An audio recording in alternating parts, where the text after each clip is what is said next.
You're probably generating business ideas all wrong. And I know because I made the same mistake. But what I discovered changed everything, and it's not what you think. Here's the thing about generating viable business ideas. Most of us are doing it backwards. You know that feeling when an idea hits and you immediately start planning how to make it work? I've been there many times. But after years of trial and error, I've discovered that the real secret isn't about waiting for that perfect idea. It's about something completely different. In my video about the entrepreneurial mindset, I talked about thinking like a successful founder.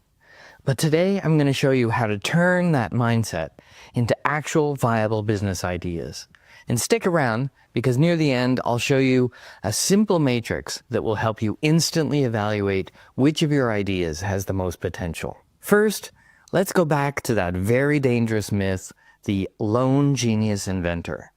You know that image of Thomas Edison alone in his lab, having a brilliant flash of inspiration? That's complete fiction. Edison worked with a whole team. Same goes for Alexander Graham Bell and Eli Whitney.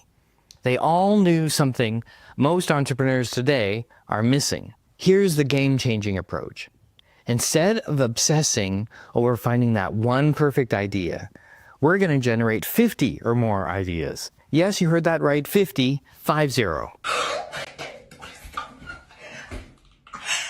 And I'll show you exactly how to do it. Here's what we're covering. Why more ideas equals better ideas. This surprised me. 7 proven idea generation strategies that actually work, the secrets to knowing which ideas are worth pursuing, and the matrix that makes evaluation almost automatic. Let's start with something that might feel counterintuitive. To get good ideas, you need to be willing to have bad ones. Lots of them. And this is where divergent thinking comes in. It's about quantity over quality, at least at first. Here are the 7 strategies that successful entrepreneurs use to generate viable ideas. 1. Analytical breakdown. You're thinking too big. Picture your target market's problems like a puzzle.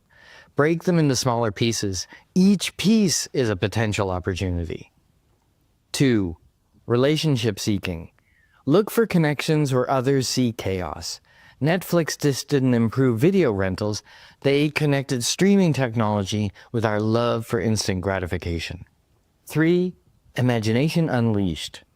This is where we temporarily ignore all constraints. Want to deliver hot coffee via drone? Write it down.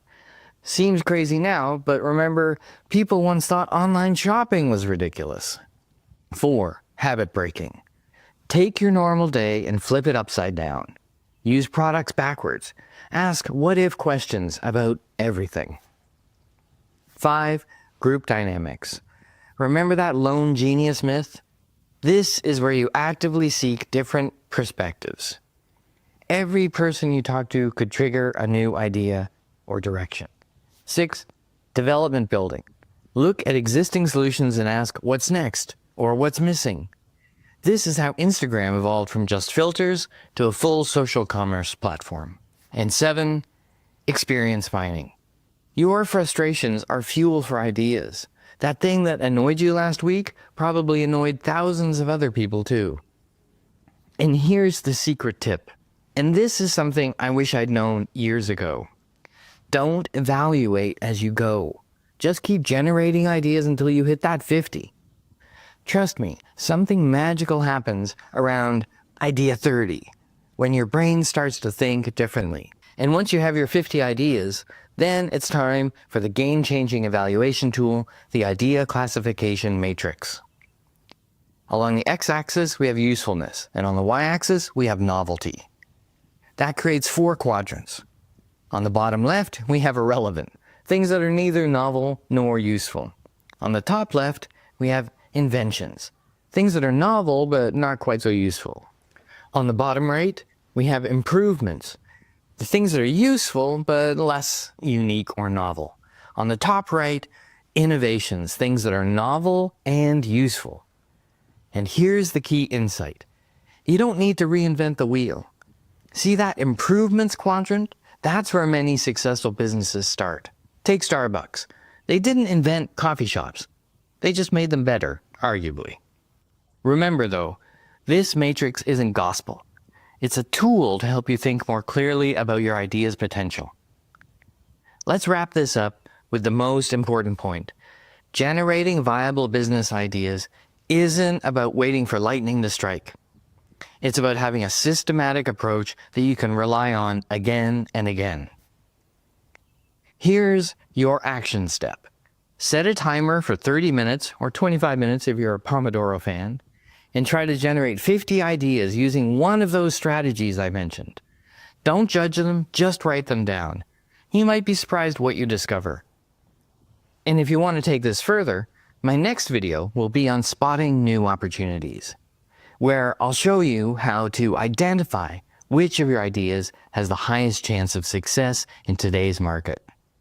Remember, every successful business started with just an idea.